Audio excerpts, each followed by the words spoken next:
বিশ্বাস করো সোনিয়া, ফেসবুকে প্রথম যেদিন তোমাকে দেখেছি সেদিনই আমি তোমার প্রেমে পড়ে গেছি। আমি তোমাকে ভালোবেসে ফেলছি। I love you. বলো, তুমি আমাকে ভালোবাসো? না জাহিদ, আমি তোমাকে ভালোবাসি না। কেন কেন কেন? কারণ তুমি প্রয়োজনের থেকেও বেশি সুন্দর। এত সুন্দর ছেলের সাথে প্রেম করা তো রিস্ক। এমন তো হতে পারে আমি ছাড়া আরো 3-4টা গার্লফ্রেন্ড থাকবে তোমার। হ্যাঁ, এটা মানছি যে আমি একটু বেশি সুন্দর, কিন্তু আমি একদম পিওর সিঙ্গেল। বিশ্বাস করো, আমার কোনো গার্লফ্রেন্ড নাই। শুধু গার্লফ্রেন্ড না, আমার দূর দূরান্তে কোনো চাচাতো মামাতো ফুফাতো খালাতো বোনও নাই। আমার জীবনে কোনো মেয়েই নাই।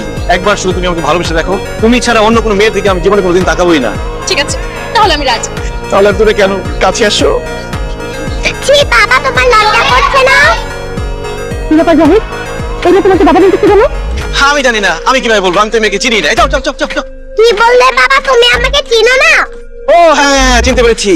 ও হচ্ছে আমার বড় ভাইয়ের মেয়ে। মানে আমি অনেক আদর করি তো, অনেক চকলেট দেই, অনেক আইসক্রিম দেই, এই জন্য আমাকে বাবা বলে ডাকে, আদর করে। খবরদার বাবা, একদম মিথ্যা কথা বলবে না। আন্টি, আমি ওনারই মেয়ে।